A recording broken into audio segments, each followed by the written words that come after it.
ओए यार, रमज़ान मुबारक भी ना यार, अल्लाह पाक ने बड़ी गर्मी के अंदर भेजा।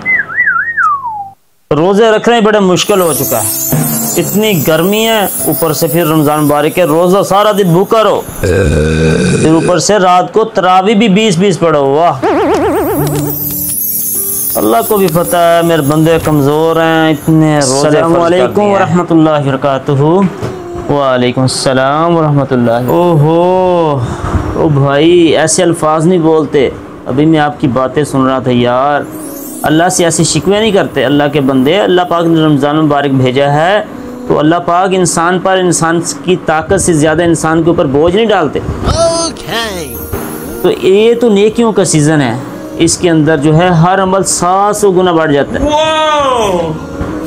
तो इसके अंदर हम अल्लाह से शिकायत नहीं करनी, बल्कि एक हमारे ऊपर एक इम्तहान है, इस इम्तहान को पास करना। ऐसे शिरकी अल्फाज बोलने से कि जैसे आप बोल रहे थे, तो इससे इंसान का ईमान भी खारिज हो सकता है। आपको पता भी है ये नेकियों का सीज़न महीना है, इसके बारे में आपने हदीस तो सुनी होगी। हदीस शरीफ में आता है जिसका मफ़हूम ये है कि अल्लाह के नबी खुतबा देने के लिए मिंबर पर तशरीफ़ ले गए। जब आप सल्लल्लाहु अलैहि वसल्लम ने मिंबर की पहली सीढ़ी पर कदम रखा तो आपने फरमाया आमीन। जब फिर दूसरी सीढ़ी पर कदम रखा तो फिर फरमाया आमीन। जब तीसरी पर सीढ़ी पर कदम रखा तो फिर फरमाया आमीन। तो जब खुतबा देकर फारिग हुए नबी करीम सल्लल्लाहु अलैहि वसल्लम, तो सहाबा करम ने रज़वानुल्लाहि अजमईन ने पूछा, या रसूल अल्लाह, आज तो हमने अजीब बात देखी है, तो आज उससे पहले हमने कभी नहीं सुनी। तो आप सल्लल्लाहु अलैहि वसल्लम ने फरमाया, मेरे सहाबा, जब मैंने मिंबर की पहली सीढ़ी पर कदम रखा तो जिब्राईल अलैहिस्सलाम तशरीफ़ ले, उन्होंने दुआ की, हलाक हो जाए वो शख्स जिसके वालिदैन उसकी ज़िंदगी के अंदर बुढ़ापे को पहुँच जाएँ और उनकी खिदमत करके वो जन्नत ना हासिल कर सके। और जब दूसरी सीढ़ी पर कदम रखा तो जिब्राईल अलैहिस्सलाम ने फरमाया कि हलाक हो जाए वो शख्स जिसके सामने नबी करीम सल्लल्लाहु अलैहि वसल्लम इसमें मोहम्मद उसके सामने आए और वो दरूद ना पढ़े। तो मैंने फरमाया आमीन।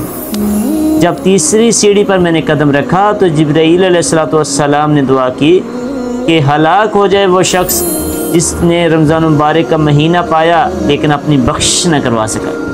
तो मैंने फरमाया आमीन। तो मेरे भाई, आपको पता है कि जिब्राईल अलैहिस्सलाम फरिश्तों के सरदार हैं, क्या उनका बद्दुआ कर देना काफ़ी नहीं था? लेकिन अल्लाह के नबी करीम सल्लल्लाहु अलैहि वसल्लम ने इसके साथ आमीन फरमाकर इसको और मजबूत कर दिया कि इस महीने के अंदर, ये तो नेकियों का सीज़न महीना है, इसके अंदर हमने नेकियां करनी है, अल्लाह को राज़ी करना है, अल्लाह को राज़ी करना है और अपनी गुनाहों पर तौबा करनी है। आइंदा जो है अल्लाह से उससे बचने की तौफीक मांगनी है कि हर नेक काम का करना और बुराई से बचना ये महज अल्लाह ही की तौफीक से है। अब मुझे लगता है कि आप मेरी बात तो समझ गए होंगे। जी भाई, आपकी बात तो ठीक है, मुझे ऐसा नहीं कहना चाहिए था, लेकिन इंशाअल्लाह नियत करता हूँ इंशाअल्लाह कि मैं बकिया जितने भी रोज़े बचे हैं मैं इंशाअल्लाह रोज़े भी रखूँगा और इंशाअल्लाह अल्लाह से ऐसी शिकायत नहीं करूँगा कि अल्लाह पाक ने अगर हमें रोज़े दिए हैं तो आप जैसे आपने फरमाया कि इंसान के अंदर ताकत होती है तो अल्लाह पाक उतना बोझ डालते हैं इंसान के ऊपर। तो इंशाअल्लाह मैं रोज़े भी रखूँगा और तरावी भी 20 की 20 पढ़ूँगा इंशाअल्लाह। और कोई ऐसे कलमात अपनी ज़ुबान से नहीं कहूँगा इंशाअल्लाह। आपने मेरी इस्लाह की, मैं आपका बहुत शुक्रिया अदा करता हूँ। इंशाअल्लाह आइंदा कोई ऐसे अल्फाज मुझसे सुनने को आपको नहीं मिलेंगे। आपका बहुत शुक्रिया।